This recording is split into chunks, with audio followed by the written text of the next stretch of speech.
video and welcome back to my channel! So for today's video, alam ko napanood nyo na, kung napanood nyo nga, yung 3 vlogs ko, 4 vlogs siya actually from Taiwan. So gusto ko lang mag-sit down vlog ngayon kasi aram ko baka marami mamayang kuro-kuro dyan na ganito, ganyan.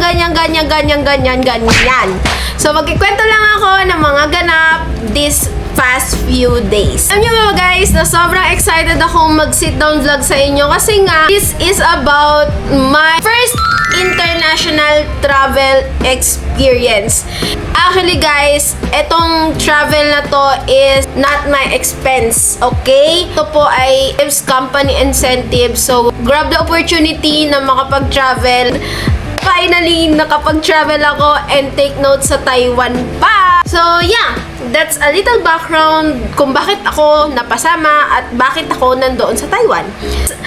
Dahil nga na-excite ako magkwento sa inyo, alam nyo ba na first time ko nga mag-travel, so ang dami kong unforgettable moments dahil doon. First, lahat ng pwede kong i-search ginawa ko na. So, lahat from the requirements, mga kailangan gawin before and after mag-travel, and lahat as in talaga. So, yes, alam ko na, ganyan. Syempre, yung mga managers na kasama ko is mga sanay na mag-travel. So, niloloko nila na kasi nagtatanong ako sa kanila, Ma'am, paano pagka sa imig na ganto, ganyan, mahigpit po ba sila? Yan. Yo, tinatanong nila ako, first time mo ba ganyan? Yes, opo, first time. First time ko magta-travel, lahat na tinanong ko sa mga managers na mahigpit po ba si immigration officer na kapag nandun na, anong kailangan i-present, ganyan. Sabi nila, syempre, wag daw akong kakabahan, just be you, ganun lang. Isang tanong, isang sagot. So, sobrang prepared na talaga ako. Naka-prepare na yung COE ko, yung mga payslip ko, ganyan. Tapos, eto yung hindi ko malilimutan. Pag alis namin ng office, nasa van na kami, nagtatanungan ako ng mga requirements. Shucks, naiwan ko yung mga prepare ko. Naiwan ko yung envelope na nandun lahat ng kailangan ko, yung COE ko, payslip ko, and ganyan. So, kabado malala na ako kasi nga, sabi ko baka mamaya ma-offload ako, tapos niloloko pa nila ako, lahala, ganyan, hindi mo dinala. Pero, buti na lang talaga dala ko yung company ID ko. So, yes, fast forward, nasa airport na, and para ako talagang mangmang doon kasi pagdating ko ng airport, syempre, although dati naman nakapunta na ako ng airport, pero hindi to sa mismong loob. Kaya tuwan-tuwa ako nung nakasampan ako or nakalating na ako sa mismong airport kasi sobrang daming, alam niyo na, pa ibang bansa, ganyan. Tapos pagdating doon sa check-in baggage, ganyan, mabilis lang kasi nga group kami.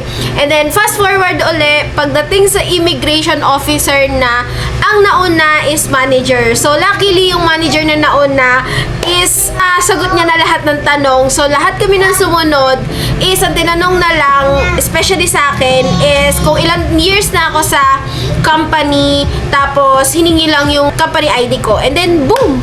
Pasok na, tatak na agad. Tapos, ayun, yun yung hindi ko makakalimutan kasi ang dami ko nababasa sa TikTok na ang dami daw na offload, ganyan kasi kulang yung requirements. Pero luckily na lang talaga, group travel yung ginawa namin. And yes, fast forward ulit. Tapos pagdating namin dun sa airplane, syempre, kita nyo naman yung vlog ko, ganyan, tuwan-tuwa. Tapos, tuwan-tuwa ako sa mga shots doon na ganyan. Upo sa eroplano, onting lang naman, paninibago kasi para ka lang sumakay ng fast cat, kung familiar kayo doon, yung boat, speedboat, basta yung fast cat sa Tugo, ganyan. Para ka lang sumakay na sa dagat. Yun nga lang, hindi siya sobrang alon pero ramdam mo yung bounce. Actually talaga nung pag-upo ko doon, napakapit ako sa armrest ko kasi nga yung feeling ng ulo ko parang inaangat ng ganon. So ako naman nakaganto, kung nakahawak nga biglang gaganto kasi feeling ko yung ulo ko nagbabounce ng ganon. So yun yung experience ko sa airplane. And then fast forward ulit, mabilis lang yung biyahe from Philippines to Taiwan. 2 hours lang yung biyahe namin. So, ang flight namin noon is 12 afternoon, 12 p.m. And then, nakarating kami doon ng 3 p.m. Yun. So, pagdating namin ng airport ng Taiwan, namangha kami, guys. Ay, actually, ako lang. Namangha ako kasi mga manager sanay na sila eh. Ako talaga first time. Pagdating doon, syempre, prepare ko yung mga kailangan kong kunin na pinook ko sa Klook. And then, pagbaba namin doon sa immigration nila, syempre, enter doon. Make sure na nakagawa kayo ng Taiwan card. Kasi yun yung kailangan para ma-recognize doon sa immigration na cleared kayo.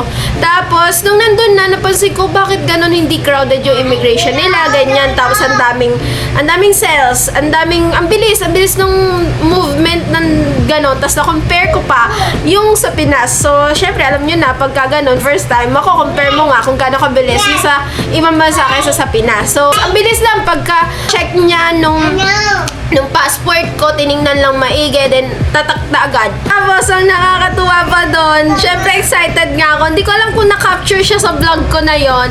Kasi, syempre, nauna yung mga BMs, managers.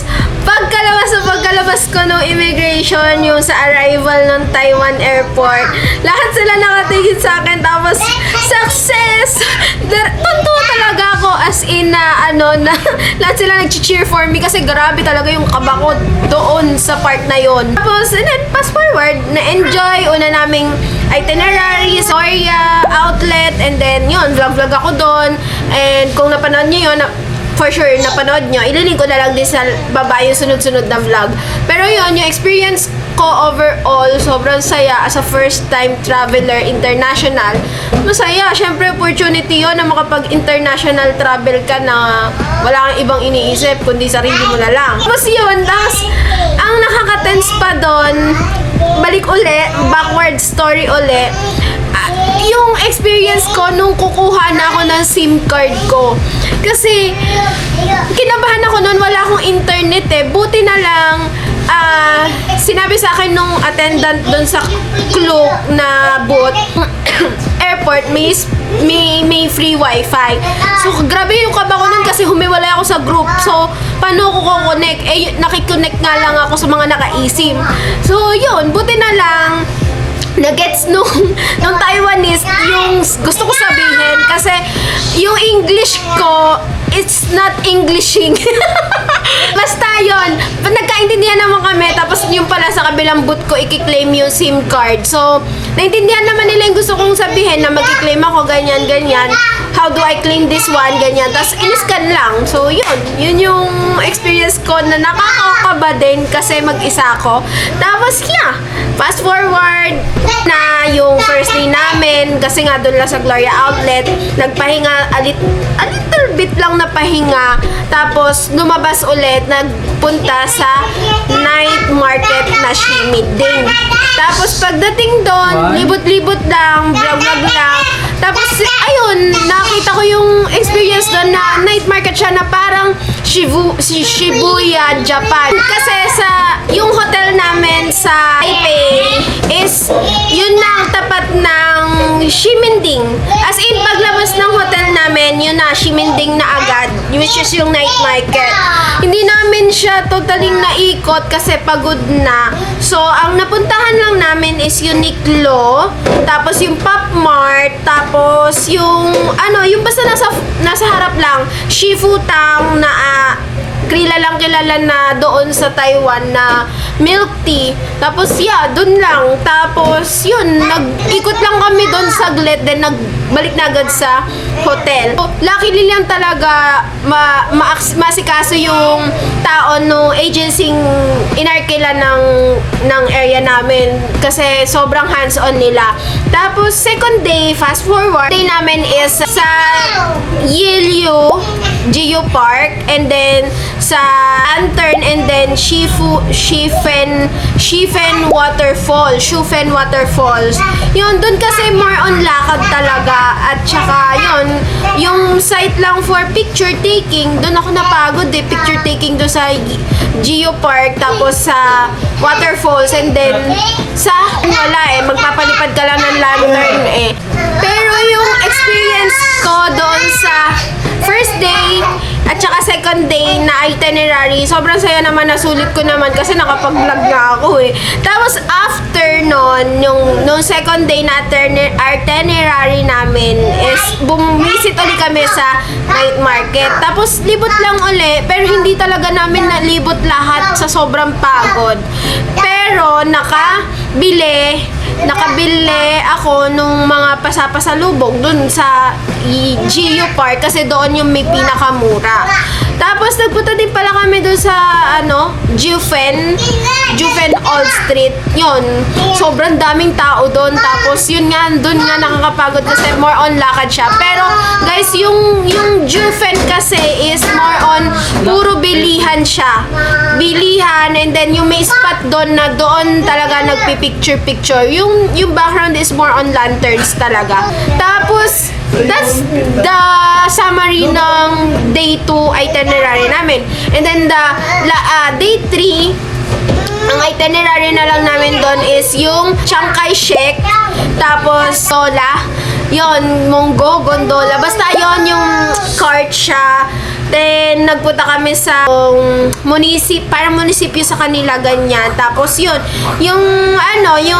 temple, yan. Yun yung mga pinuntahan namin dun sa last na itinerary namin. And then, last is yung night market uli. Nagpunta kami ng Carrefour. Pero dun sa Carrefour na napuntahan namin, mini-mart lang siya, hindi siya yung main. So, onti lang talaga yung nabili namin. And yung target ko na coffee, hindi ko nabili kasi nga wala doon. So, sad. Umuwi na din kami para magpahinga at nag-pack. So, yeah, that's all. The summary of my trip nung Taiwan. And after nung pagkababa namin ng airplane, ang tanong sa akin na tumatak sa akin ng mga BM is, kamusta? Sabi ko, ma'am, ganito pala yung feeling pagka nakaka-travel international. Parang gusto kong ulitin. Pero sabi ko, isiset ko as a goal siya. Kasi nga gusto kong ulitin. Pero ibang place naman. So, yun pala yung, ganun pala yung experience ng mga first timers. Kaya yung mga, syempre yung may mga mapepera, kaya pala natutuwa sila magta-travel is, nakakatuwa naman talaga mag-travel basta may pera. So, yeah, ang ingay nung background noise ko, kung naintindihan nyo, sana maintindihan nyo. Pero yun, that's the summary of my travel Taiwan. So, yes! I hope you enjoyed this video and na-clear ko na yung mga haka-haka ng mga nakapanood na to.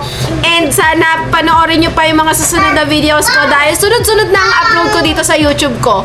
Yan lang. I hope you like this video and please leave and comment down below para sa mga suggestions and questions nyo. Yeah, that's all. Bye-bye!